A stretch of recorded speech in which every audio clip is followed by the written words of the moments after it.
الرجيم بسم الله الرحمن الرحيم ويل لكل همزة لمزة الذي جمع مالا وعدده يحسب أن ماله أخلده كلا لينبذن في الحطمة وما أدراك ما الحطمة نار الله الموقدة التي تطلع على الأفئدة إنها عليهم مؤصدة في عمد ممددة صدق الله العظيم. الحمد لله. அல்லாஹ்வுடைய மாபெரும் கிருபையினால் தொடர்ந்து ஒவ்வொரு வாரமாக ஒரு சூறாவுடைய விளக்கத்தை பார்த்து வருகிறோம். இந்த வாரம் சூரத்துல் ஹுமஸா என்ற ஒரு சூறா. இந்த சூறா இருக்கின்றது மக்காவில் எடுக்கப்பட்ட ஒரு சூறா.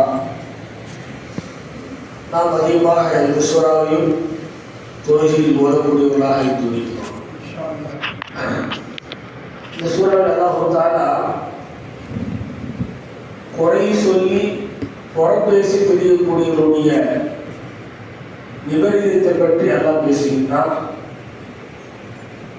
நாளை மறுமையில் இவர்களுக்கு உண்டான தண்டனை எது என்பதை பற்றி அல்லாஹ் தஆலா இந்த சூறாவில் பேசுகின்றார்.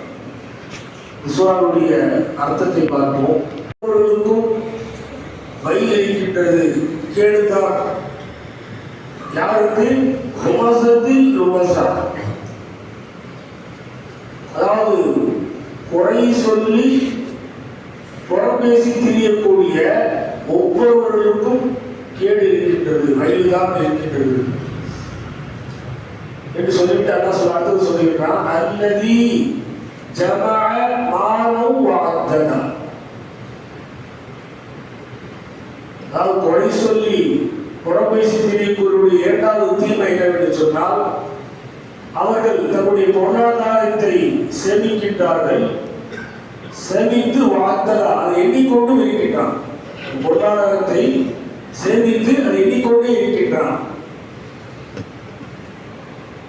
யஹ்சபு அன்ன மாலஹு அஹ்லதா, அவன் கருதுகின்றான் நிச்சயமாக அவனுடைய பொருளாதாரம் தான் இந்த உலகத்தில் அவனை வாழ வைக்கும், அவனுடைய செல்வம் தான் இந்த உலகத்திலே அவனை வாழ வைக்கின்றது என்பதாக அவன் கருதுகின்றான். கல்லா, அவ்வாறல்ல. அவனுடைய பொருள், அவனுடைய பொருளாதாரம் அவனை வாழ வைக்காது. லயும்பதன்ன ஃபில் ஹுத்தமா, அவன் ஹுத்தமாவிலே தூக்கி எறியப்படுவான். வமா அதராக மல் ஹுத்தமா, ஹுத்தமா என்றால் உங்களுக்கு என்ன என்பதாக தெரியுமா? எதெல்லாம் வமா அதராக அப்படின்னு வருதோ அதுக்கு பிறகு அல்லாஹ் சொல்லக்கூடிய செய்தி ரொம்ப பெரிய விஷயம், ஒரு பயங்கரமான விஷயத்தை பற்றி அல்லாஹ் பேசுகிறான் என்பது சொல்வதற்காக வேண்டிதான் அல்லாஹ் தஆலா இந்த மாதிரி கேள்வி கேட்டு அல்லாஹ் சொல்லிட்டான். வமா அதராக மல் ஹுத்தமா, ஹுத்தமா என்றால் அதற்கு தெரியுமா? நார், அது வந்து நெருப்பு. பெரிய நெருப்புன்னு சொன்னாங்க. அடுத்த என்ன சொல்றான்? நாருல்லாஹி, அது அல்லாஹ்வுடைய நெருப்பு. உலகத்துல பார்க்கக்கூடிய நெருப்பு போல கிடையாது, அது அல்லாஹ்வுடைய நெருப்பு. அல் மூகதா, அதுவும் எப்படிப்பட்ட நெருப்புன்னு சொன்னா மூட்டப்பட்ட நெருப்பு என்று அல்லாஹ் சொல்லியிருக்கான். பற்ற வைக்கப்பட்ட மூட்டப்பட்ட நெருப்பாக அல்லாஹ்வுடைய நெருப்பு இருக்கின்றது. உலகத்தினுடைய நெருப்பு அணைச்சிடலாம், அல்லாஹ் மூட்டி அந்த நெருப்பை அதை அணைக்கவும் முடியாது என்பதை காட்டுவதற்காக தான் அல்லாஹ் தஆலா இந்த வார்த்தையை சேர்த்து சொல்லியிருக்கான். அல்லதி, தொடர்ந்து என்ன சொல்லியிருக்கான்? எப்படிப்பட்ட மூட்டப்பட்ட நெருப்பு என்று சொன்னால், தத்வலிஉ அலல் அஃபிதா, அந்த நெருப்பு இருக்கின்றது அவருடைய உள்ளங்கள் மீது அது ஊடுருவிவிடும், உள்ளங்கள் வரை போய் அது உள்ளத்தை கரித்து விடும் என்று அல்லாஹ் என்று சொன்னால் இவர் செய்யக்கூடிய அந்த பாவம் இருக்கின்ற அந்த பாவத்துக்கு அந்த மூலதனமாக இருக்கிற உள்ளம் தான். அடுத்த பூமிகளை என்ன செய்யறது? கொலை சொல்றது, அவங்களை பத்தி புறம் பேசுறது, அதுக்கு மூலதனமாக இருக்கிறது இந்த உள்ளம், கல்வி தான். அதனால அந்த நெருப்பு இருக்கின்றது உள்ளம் வரை அது ஊடுருவி அந்த உள்ளத்தையும் கருக்கிவிடும்.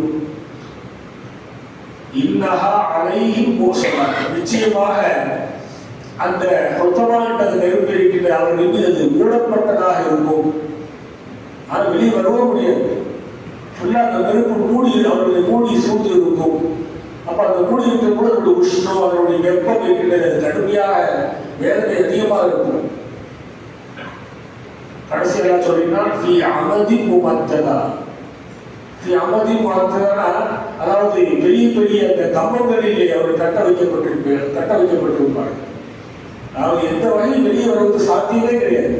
அந்த நெருப்பில் அவங்க அகப்பட்டு கொண்டாங்கன்னு சொன்னா வெளியே வருவதற்கு உண்டான எந்த முகாந்திரமும் எந்த விதமான வாய்ப்பும் இருக்காது.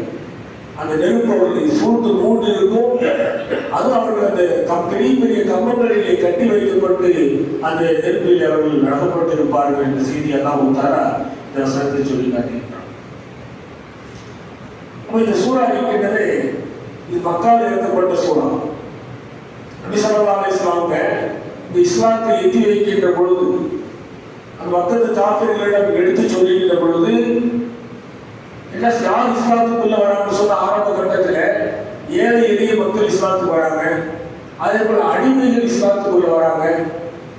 இதெல்லாம் பார்த்து அந்த மக்கள் காஃபிர் ஏளனமா பேசினார்கள், புத்தி காட்டி பேசினார்கள், கொலை சொல்லி பேசினார்கள். இதுல குறிப்பாக இந்த சமீப வசனம் யாருக்கு இருந்துன்னு சொன்னா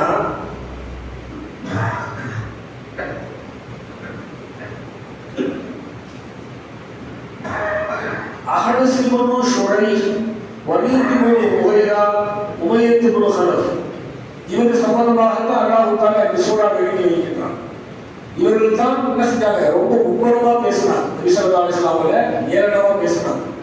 இந்த முஹம்மது ஏற்றுக்கொண்டது யாருன்னு சொன்னா சாதாரண ஏழை மக்கள் தான், அடிமைகள் தான் ஏற்றுக்கொண்டார்கள் என்பதாக பேசப்பட்டதில்லை. அந்த அடிமைகள் எல்லாம் போட்டு வேதனை செஞ்சாங்க, கடுமையாக அடித்தார் என்பதாக வரலாற்றை கேள்விப்பட்டிருக்கோம். அப்போ இந்த சூறா முழுக்க முழுக்க அவர்களை குறித்து இறக்கப்பட்டாலும் இந்த கொலை சொல்லக்கூடிய பழக்கம், புறம்பேசி தெரியக்கூடிய இந்த குணம் யார் யாருக்கெல்லாம் இருக்கின்றதோ அவர் அனைவர்களுக்கும் இந்த வசனம் கொடுக்கக்கூடியதாக இருக்கிறது. பொதுவாக இஸ்லாமுடைய சட்டத்தை அல்லாஹ் தஆலா எப்படி வகுத்து கொடுத்திருக்கிறான்னு சொன்னால் ஹுக்கூக்குல்லா, ஒன்று அடியாருக்கு செய்ய வேண்டிய கடமைகள், இரண்டாவது ஹுக்கூக்குல் இபாத், ஒன்று அல்லாஹ்வுக்கு செய்ய வேண்டிய கடமைகள், தொழுவது, நோன்பு வைப்பது, ஹஜ் செய்வது, இது போன்ற கடமைகள். இதை ஒரு மனிதன் செய்யாது விட்டால், இதை தவறு செய்து விட்டால் அல்லாஹ் நாடினால் அந்த மனிதன் மன்னிப்பான், இல்லைன்னா மன்னிக்காம விட்டு விடலாம். இன்னொன்று ஹுக்கூக்குல் இபாத், ஒரு அடியார் பிற அடியாருக்கு செய்ய வேண்டிய கடமைகள். இதெல்லாம் மனிதன் ரொம்ப ரொம்ப வீக்காக இருக்கின்றார்கள், பலகீனமாக இருக்கின்றார்கள். அடுத்தவர்களை பேசக்கூடிய விஷயத்தில் அந்த செய்யக்கூடிய அந்த கடமையை செய்யாம தந்தை தன் மகனுக்கு செய்ய வேண்டிய கடமை சரியா செய்யறதில்லை, மகன் தந்தைக்கு செய்ய வேண்டிய கடமை சரியா செய்யறதில்லை, அது கொலை இருக்கின்றது. அது மட்டும் இல்லை, அடுத்த மனிதர்களுக்கு ஈஸியாக பேசிவிடுகிறார்கள். அடுத்தவரை பற்றி புறம் பேசுவது, அவர்களை இழிவாக பேசுவது, குறைத்து பேசுவது, இது மனிதர்கிட்ட சர்வசாதாரணமாக நடந்துள்ளதை இந்த உலகத்தில் பார்க்கிறோம். அல்லாஹ் பாதுகாக்க வேண்டும். மிகப்பெரிய ஒரு தீமை. அல்லாஹ்வுக்கு செய்ய வேண்டிய கடமையை ஒரு மனிதன் கொடை வைத்தார் என்று சொன்னால் அல்லாஹ் நாடினால் அந்த மனிதன் மன்னித்து விடலாம். ஆனால் பிறருக்கு செய்ய வேண்டிய விஷயத்தில் ஒரு மனிதன் கொடை வைத்து விட்டார், புறம் பேசியோ அவர் ஏதாவது ஏளனமா பேசியோ அந்த மனிதர் எப்படியும் தாக்கப்பட்டு விட்டார்னு சொன்னால் ஒன்று இவர் அல்லாஹ்விட்டு மன்னிப்பு கேட்குது, இன்னொரு அந்த யார் இவர் பேசினாரோ அவர்கிட்ட மன்னிப்பு கேட்டு அவர் மன்னிப்பு கொண்டு அதுவரை அல்லாஹ் தஆலா அவருடைய பாவத்தை மன்னிக்கவும் மாட்டார். நாளைக்கு அவர் மனிதர் சொர்க்கம் போக முடியாது. அப்போ அந்த புறம் பேசக்கூடிய விஷயத்தில் ரொம்பவும் கவனமாக இருக்க வேண்டும். என்று சொன்னால் இது மிகப்பெரிய பாவம். மனிதர்கள் இது பாவமாக கருதுவதில்லை. எந்த அளவுக்கு என்று சொன்னால் அடுத்தவர்களை கழுவி குடிக்கின்ற விஷயத்தில் மனிதர்களுடைய நடவடிக்கை சர்வசாதாரணமாக இருக்கு. ஒரு 4 பேர் சேர்றாங்க, ஒரு 5 பேர் சேர்றாங்கன்னு சொன்னா அங்க என்ன நடக்குது? அவர் இல்லாத ஒருவரை பற்றி பேசப்படும். அவன் இப்படி இப்படி, அவன் மோசமானவன், அவன் கேரக்டர் இப்படி இருக்கு அப்படின்னு சொல்லி என்ன செய்யறாங்க, சர்வசாரமா பேசுறாங்க. அந்த 5 நபர்ல ஒரு கிளம்பி வருவதற்கு அச்சப்படுவார். ஏன்னு சொன்னா அவர் போயிட்டாரு சொல்ல அடுத்த டார்கெட் அவருக்கு தான் போன அவர் பற்றி தான் பேசுவாங்க. இப்படி இந்த கொலை பேசுவது, புறம் பேசுவதுன்றது மனிதர்கிட்ட சர்வசாதாரணமா என்பதை நாம் பார்க்கின்றோம். அப்ப நபி ஸல்லல்லாஹு அலைஹி வஸல்லம் அவங்க சஹாபாக்கள் கேட்கிறாங்க, யா ரசூலுல்லாஹ், புறம்னா என்ன, தீபத் புறம் பேசுவது என்னன்னு கேட்கிறாங்க. அப்ப ரசூலுல்லாஹி ஸல்லல்லாஹு அலைஹி சொல்றாங்க, அந்த மனிதர்கிட்ட இருக்கக்கூடிய குறையை பற்றி பேசுவது. இப்ப மனிதர் அப்ப என்ன தவறா பேசுறீங்க, அவர்கிட்ட குறையை தான் பேசுறாங்க. அந்த பேசக்கூடிய அந்த குறையை பேசும்போது கூட அவர் நாய் இருக்கிறவங்க காட்டிக்கிறாங்க. ஒரு நாய் இருக்கிறாங்க, ஒன்றுக்கு குறைதான் பேசுறீங்க, தப்பு இருக்கு அப்படின்னு தன் நாயப்படுத்திக் கொள்கிறார். அப்ப ரசூல் ஸல்லல்லாஹு அலைஹி சொல்றாங்க, ஒரு மனிதனுக்கு குறையை பேசுவதுதான் குணம். அவர்கிட்ட இல்லாத ஒன்றை பேசுவது இருக்கிறது அவதூறு என்பதாக ரசூலுல்லாஹி ஸல்லல்லாஹு அலைஹி வஸல்லம் தெரிவிக்கிறார். அப்போ இது ஒரு மிகப்பெரிய பாவம் என்பதை ரசூலுல்லாஹி ஸல்லல்லாஹு அலைஹி வஸல்லம் சஹாபாக்களுக்கு எடுத்து சொல்லியிருக்கிறார். அந்த சூறாவை ஓதும் போது நம்மளுக்கு அல்லாஹ்வுடைய தண்டனை ஞாபகம் வரும். இது சொல்லப்பட்ட செய்தினா சாதாரண விஷயம் இல்லை. ஹொத்தமா என்பது ஒரு சாதாரண நரகத்திலேயே பல படித்தரம் இருக்கிறது. அது ஹொத்தமா என்பது ரொம்ப பெரிய ஒரு நரகம் என்பது அல்லாஹ் தஆலா தொடர்ச்சியாக விவரிக்கிறார். அப்போ இந்த சூறா ஓதும்போது அல்லாஹ்வுடைய அந்த தண்டனை, அல்லாஹ்வுடைய அந்த நரகத்துடைய வேதனையுடைய அந்த காட்சியை நம்ம ஞாபகம் வரும். அல்லாஹ்வால் மூட்டப்பட்ட நெருப்பு, அந்த நெருப்பு எப்படி அந்த மனிதனை புறப்பேசி தெரியக்கூடிய அந்த மனிதனை சூழ்ந்து கொள்ளும். அந்த கம்பத்தினால் அவன் கட்டி வைக்கப்பட்டிருப்பான். இங்கும் அங்கு எங்கேயும் வெளியும் வர முடியாத அளவுக்கு கடுமையான வேதனை உஷ்ணமாக இருக்கும் என்ற அந்த தண்டனை ஞாபகம் வரும். நாளைய இரவு மேராஜுடைய இரவு ஸல்லல்லாஹு அலைஹி வஸல்லம் மண்ணுலகத்திலிருந்து நிகழ்வுக்கு போன அந்த மேராஜுடைய பயணம் நிகழ்ந்த இரவு, நாளை இரவு, அந்த இரவு தான் ரசூலுல்லாஹி ஸல்லல்லாஹு அலைஹி வஸல்லம் தொழிலை அன்பளிப்பாக வாங்கிட்டு வராங்க. அந்த நேரத்தில் ரசூலுல்லாஹி ஸல்லல்லாஹு அலைஹி வஸல்லம் அவங்களை அல்லாஹ் தஆலா அந்த வானுலகத்துக்கு அழைக்கும் பொழுது 7 வானத்தையும் கடந்து சொர்க்கம், நரகம் எல்லா காட்சிகளையும் அல்லாஹ்வுடைய பல அத்தாட்சிகளை காட்டப்படும். பல காட்சிகள் ரசூலுல்லாஹி அலைஹி வஸல்லம் பார்க்கிறாங்க. அதுல ஒரு காட்சியை பார்த்து ரசூலுல்லாஹி ஸல்லல்லாஹு அலைஹி வஸல்லம் பிரமித்து போய்விட்டார்கள். என்ன காட்சி என்று சொன்னால், அதாவது ஹதீஸ்ல வருது, ஒருவருடைய நிலைமையை பார்க்கிறாங்க, ஒரு சமுதாயத்துடைய நிலைமையை பார்க்கிறாங்க. அவர் எப்படி இருக்கிறார்கள் என்று சொன்னால், அவர்களுக்கு நகங்கள்லாம் இருக்குது. அந்த நகம் கூட செம்புனால செம்பு இல்லை, செம்புனால ஒரு நகத்தை பெரிய பெரிய நகமாக இருக்குது. அந்த நகத்தை கொண்டு அவர் என்ன செய்து கொள்கிறார் என்று சொன்னால், தன்னுடைய நெற்றியில, முகங்களில் அப்படியே இப்படி கீறி கொள்கிறார். தன்னுடைய மேடியில அப்படியே பயங்கரமாக கீறி கொண்டே இருக்கின்றார். ஆச்சரியமா பார்த்து, இந்த ஹாவுலா இருப்போம், இந்த சமுதாயம், இந்த கூட்டம் யார், நீங்க என்ன பாவம் செய்தார் உலகத்தில், நீ இவ்வளவு கொடூரமான வேதனையா இருக்குது அப்படின்னு சொல்லிட்டு ரசூலுல்லாஹி ஸல்லல்லாஹு அலைஹி வஸல்லம் அப்படியே ஆச்சரியப்பட்டவர்களாக இருக்கும் பொழுது இது ஜிப்ரீல் அலைஹிஸ்ஸலாம் அவங்க சொல்லி காட்டுறாங்க, இவர்கள் தான் தன்னுடைய சகோதரனுடைய மானபங்க விஷயத்தில் விளையாடியவர்கள், தன்னுடைய சகோதரனுடைய மானத்துடைய விஷயத்தில் விளையாடியவர்கள், அவருடைய மானத்தை வெளியே சொல்லி, அவர் மானத்தை வெளியே சொல்லி அசிங்கப்படுத்தியவர்கள், பசாத் புறம் பேசி தெரிந்தவர்கள் என்பதாக ஜிப்ரீல் அலைஹிஸ்ஸலாம் அவர்கள் அந்த மனிதனுடைய பாவத்தை குறித்து எடுத்து சொன்னார். இது சாதாரண பாவம் இல்லை, இது பாவமாக கருது. பாவம் என்று சொன்னால் பெரிய பெரிய பாவம் சொன்னால் விபச்சாரம் செய்வது, மது அருந்துவது, வட்டி வாங்குவது, கொலை செய்வது, இதுதான் பெரிய பாவம் நினைத்து கொண்டிருக்கிறார் மனிதர்கள். இது மட்டும் பெரிய பாவம் இல்லை. புறம் பேசுவது, அடுத்தவருடைய கொலைகளை துணி ஆராய்வது, இதுவும் பெரும் பாவம் தான். உமர் இல்லாதவங்க அவங்களுடைய பழக்கம் கண்டுபிடிச்சு நம்ம கலீஃபாவாக இருக்கும் பொழுது இரவுல என்ன செய்வாங்க, அப்படியே உலா வருவாங்க, தன்னுடைய சமுதாய மக்கள் எப்படி இருக்கிறாங்க, நல்லபடியா இருக்கிறாங்க அப்படின்னு கண்காணிப்பதற்காக வேண்டி இரவுல ஒவ்வொரு தெருவழியா அப்படியே போயிட்டே வருவாங்க. அப்போ ஒரு தெருவுல போகும் பொழுது ஒரு வீட்டை வெளிச்சமா இருக்கு இரவுடைய நேரத்தில். அது இப்போ ஒரு சாமியோட தான் போனாங்க. அந்த வீட்டு வெளிச்சத்தை பார்த்த உடனே உமர் வேகமாக வீட்டுக்குள்ளே நுழைகிறார்கள். ஒரு வயது முதிர்ந்தவர் மது பாட்டோட கையில் இருக்கிறார். அவங்க எதிரில் ஒரு பெண்ணு நடமாடி கொண்டிருக்கிறார். இதை பார்த்த உடனே உமர் அவர்கள் இது போல ஒரு மோசமான விஷயத்தை பார்க்கவே இல்லையே, இது போன்ற ஒரு மோசமான விஷயத்தை பார்க்கவே இல்லையே அப்படின்னு சொல்லும் பொழுது அந்த மனிதர் சொன்னாரா, ஆமாமா இது போன்ற மோசமான மனிதரை நான் பார்க்கவில்லைன்னு சொன்னார். யார் பார்க்க சொல்றாரு?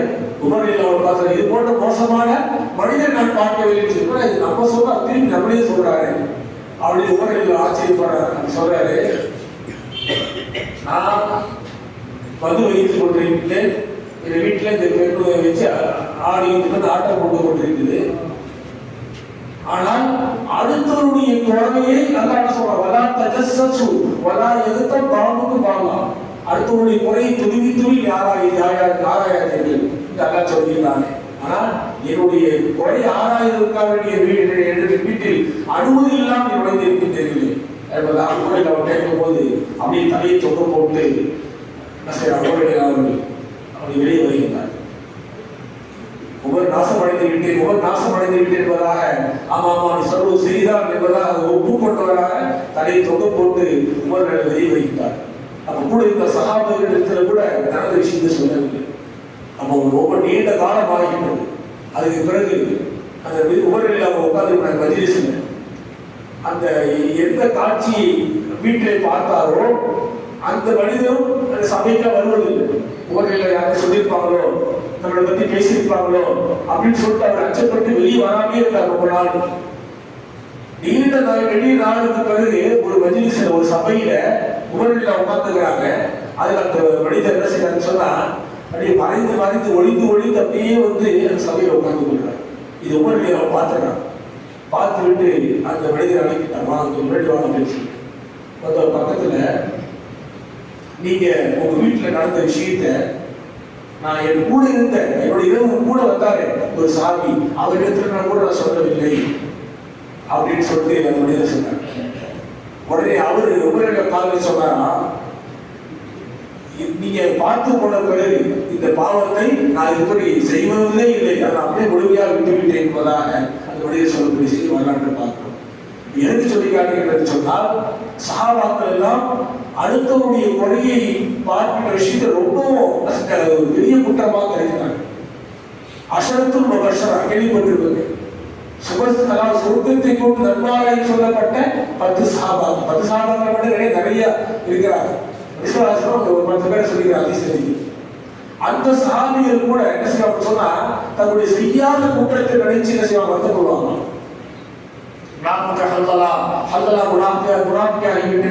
சொல்லுவாரு உமரில் என்ன செய்ய ரொம்ப நான் முனாஃபிக்குடைய லிஸ்ட் இருக்கணும் அப்படின்னு சொல்லிட்டு நயவஞ்சகர் வாழ்ந்தாங்க விசுவாச காலத்துல. அதாவது இஸ்லாம் முஸ்லீம் கிட்ட எதிர்த்து முஸ்லீம் கூட நடிப்பாங்க. அங்க தள்ளி போயிட்டாங்கன்னு சொன்னா அவங்க காப்பீடாக மாறிடுவாங்க. அப்படி ஒரு கூட்டம் வாழ்ந்தாங்க, நயவஞ்சகர்னு சொல்லுவாங்க. உள்ளத்துல ஒன்று இருக்கு, வெளியே ஒன்று இருக்கும். அந்த லிஸ்டை நபிஸல்லல்லாஹு அலைஹி வஸல்லம் புதைபாட்ட சஹாபியிடத்துல கொடுத்திருந்தாங்க. நபிஸல்லல்லாஹு அலைஹி வஸல்லம் எப்போ மௌத்தானார்களோ அதுக்கு பிறகு உமரில் அவங்க வேகமா போய் அந்த சஹாபியிட்ட அந்த முனாஃபிக்குடைய லிஸ்ட்ல என்னுடைய பேர் இருக்கிறத பார்த்து சொல்றேன். யாரு எந்த நபியுடைய எந்த சஹாபியுடைய வாயில அல்லாஹ் பேசுகின்றான் என்று சர்டிபிகேட் கொடுத்தாங்களோ, இன்னல்லாஹ் யக்திபு அலா லிசானி உமருடைய வாயில் அல்லாஹ் பேசுகின்றான் என்பதாக விசுவாசத்துல அந்த சஹாபிக்கு சர்டிபிகேட் கொடுத்தாங்க. அந்த சஹாபி கேட்கிறாரு, அந்த முனாஃபிக்கின் லிஸ்ட் இருக்குது, அது என்னுடைய பேர் இருக்கிறத பார்த்து சொல்லுங்கன்னு சொன்னாங்க. அப்ப எந்த அளவுக்கு சஹாபிகள் அடுத்த ஒரு விஷயத்துல குறை பேசுகிற விஷயத்தில் பாவமான விஷயத்துக்கு எந்த அளவுக்கு பயந்தாங்க.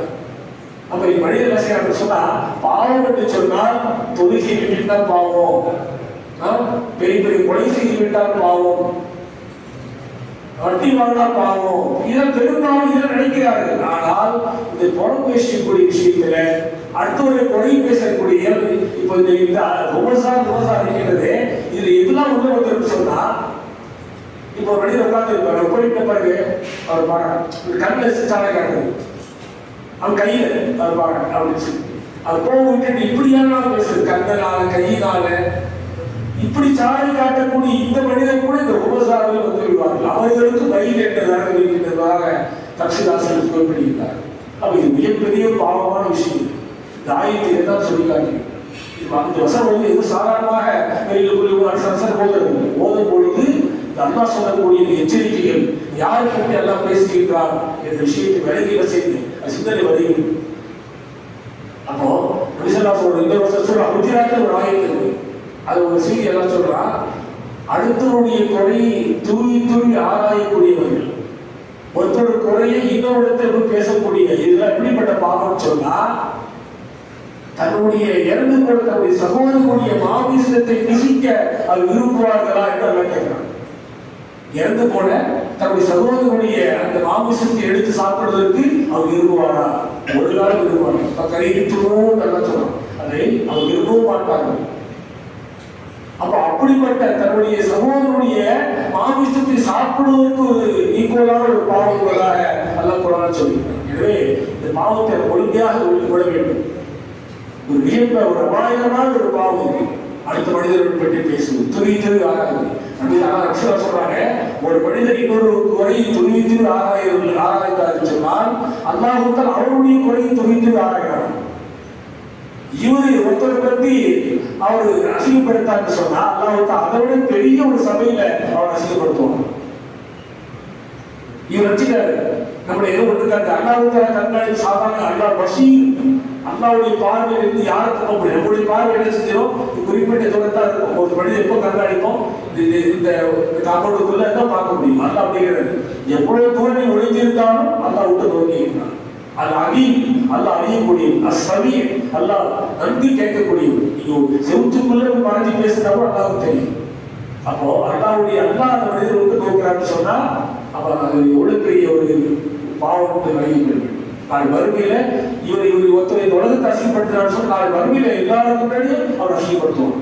இவை போன்ற இந்த மோசமான விஷயத்தை தான் இந்த சூறா விரித்து பேசுகின்றது. அதே போன்று பொருளாதாரத்தை சேமித்து தான் மட்டும் வச்சுக்கிட்டு எடிக்கிட்டே இருக்கிறாங்களே எச்சத்தரம் காட்டக்கூடியவர்கள், இவர்களே எல்லாம் சொல்லியிருக்காங்க. அடுத்தவர் கொடுக்க வேண்டும், தாராளமாக ஒரு தான தரப்பு செய்ய வேண்டும். அதையும் எல்லாம் பேசலாம். அவர் நரகத்துடைய காட்சி பற்றி எல்லாம் பேசலாம். இப்படி பலதரப்பட்ட விஷயங்கள் இந்த சூறாக்கள் எடுத்து சொல்லுகின்றது. இந்த சூறா சொல்லக்கூடிய அனைத்து செய்திகளையும் அல்லாஹ் எடுத்து நடக்கக்கூடிய பாக்கியத்தை அனைவருக்கும் தந்தருவானாக. சூறாவை தவறினார். பிஸ்மில்லாஹிர் ரஹ்மானிர் ரஹீம்.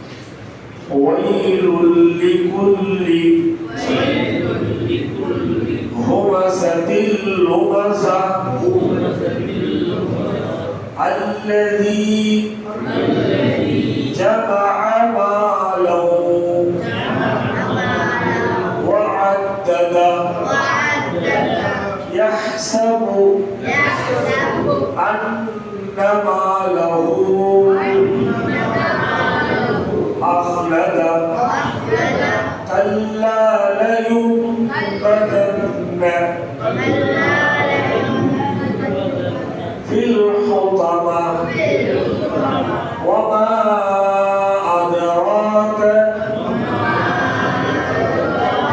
ما الحطمة نار الله الموقدة التي تطلع على الأفئدة إنها عليهم مؤصدة في عمد ممددة. صدق الله العظيم. سبحان الله وبحمده سبحانك اللهم وبحمدك أشهد أن لا إله إلا أنت ونستغفرك ونتوب إليك. سبحان ربك رب العزة عما يصفون وسلام على المرسلين والحمد لله رب العالمين. إن شاء الله நாளை இஷா தொழுகை பிறகு